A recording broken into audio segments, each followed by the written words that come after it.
अध्याय 17 श्रद्धा के विभाग। अर्जुन ने कहा, हे कृष्ण, जो लोग शास्त्र के नियमों का पालन न करके अपनी कल्पना के अनुसार पूजा करते हैं, उनकी स्थिति कौन सी है? वे सतोगुणी हैं, रजोगुणी हैं या तमोगुणी? भगवान ने कहा, देहधारी जीव द्वारा अर्जित गुणों के अनुसार उसकी श्रद्धा 3 प्रकार की हो सकती है, सतोगुणी, रजोगुणी अथवा तमोगुणी। अब इसके विषय में मुझसे सुनो। हे भरत पुत्र, विभिन्न गुणों के अंतर्गत अपने अपने अस्तित्व के अनुसार मनुष्य एक विशेष प्रकार की श्रद्धा विकसित करता है। अपने द्वारा अर्जित गुणों के अनुसार ही जीव को विशेष श्रद्धा से युक्त कहा जाता है। सतोगुणी व्यक्ति देवताओं को पूजते हैं, रजोगुणी यक्षों व राक्षसों की पूजा करते हैं और तमोगुणी व्यक्ति भूत प्रेतों को पूजते हैं। जो लोग दंभ तथा अहंकार से विभूत होकर शास्त्र विरुद्ध कठोर तपस्या और व्रत करते हैं, जो काम तथा आसक्ति द्वारा प्रेरित होते हैं, जो मूर्ख हैं तथा जो शरीर के भौतिक तत्वों को तथा शरीर के भीतर स्थित परमात्मा को कष्ट पहुंचाते हैं, वे असुर कहे जाते हैं। यहाँ तक कि प्रत्येक व्यक्ति जो भोजन पसंद करता है, वह भी प्रकृति के गुणों के अनुसार 3 प्रकार का होता है।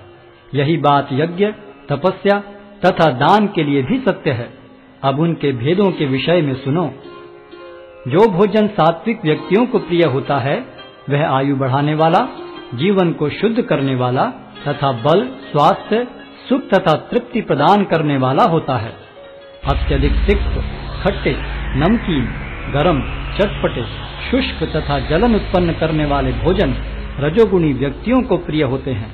ऐसे भोजन दुख, शोक तथा रोग उत्पन्न करने वाले हैं। खाने से 3 घंटे पूर्व पकाया गया, स्वादहीन, वियोजित एवं सड़ा, झूठा तथा अस्पृश्य वस्तुओं से युक्त भोजन उन लोगों को प्रिय होता है जो तामसी होते हैं।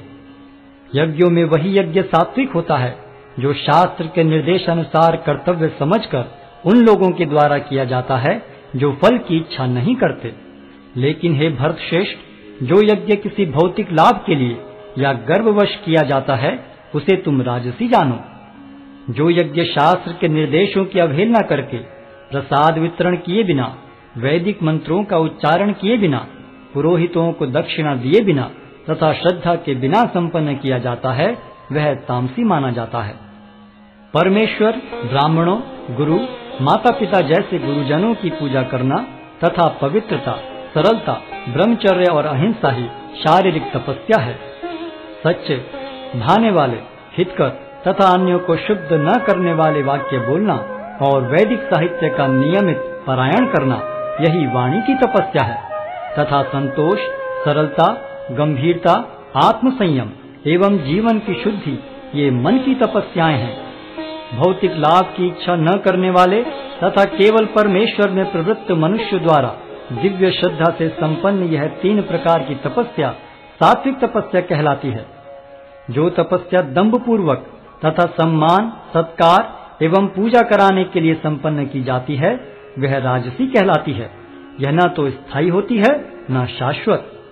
मूर्खतावश आत्मोत्पीड़न के लिए या अन्यों को विनष्ट करने या हानि पहुंचाने के लिए जो तपस्या की जाती है, वह तामसी कहलाती है। जो दान कर्तव्य समझकर किसी प्रत्युपकार की आशा के बिना समुचित काल तथा स्थान में और योग्य व्यक्ति को दिया जाता है, वह सात्विक माना जाता है। किंतु जो दान प्रत्युपकार की भावना से या कर्म फल की इच्छा से या अनिच्छा पूर्वक किया जाता है, वह रजोगुणी कहलाता है। तथा जो दान किसी अपवित्र स्थान में, अनुचित समय में, किसी अयोग्य व्यक्ति को या बिना समुचित ध्यान तथा आदर से दिया जाता है, वह तामसी कहलाता है। सृष्टि के आदि काल से ओम तत्सत ये 3 शब्द पर ब्रह्म को सूचित करने के लिए प्रयुक्त किए जाते रहे हैं।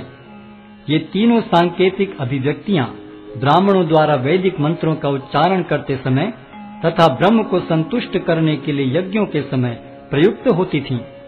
अतएव योगी जन ब्रह्म की प्राप्ति के लिए शास्त्रीय विधि के अनुसार यज्ञ, दान तथा तप की समस्त क्रियाओं का शुभारंभ सदैव ओम से करते हैं। मनुष्य को चाहिए कि कर्म फल की इच्छा किए बिना विविध प्रकार के यज्ञ, तप तथा दान को तत् शब्द कहकर संपन्न करे ऐसी दिव्य क्रियाओं का उद्देश्य भव बंधन से मुक्त होना है। परम सत्य भक्ति में यज्ञ का लक्ष्य है और उसे सत शब्द से अभिहित किया जाता है। हे प्रथापुत्र, ऐसे यज्ञ का संपन्न करता भी सत कहलाता है। जिस प्रकार यज्ञ, तप तथा दान के सारे कर्म भी जो परम पुरुष को प्रसन्न करने के लिए संपन्न किए जाते हैं, सत हैं। हे पार्थ, श्रद्धा के बिना यज्ञ, दान या तप के रूप में जो भी किया जाता है वह नश्वर है, वह असत कहलाता है और इस जन्म तथा अगले जन्म दोनों में ही व्यर्थ जाता है।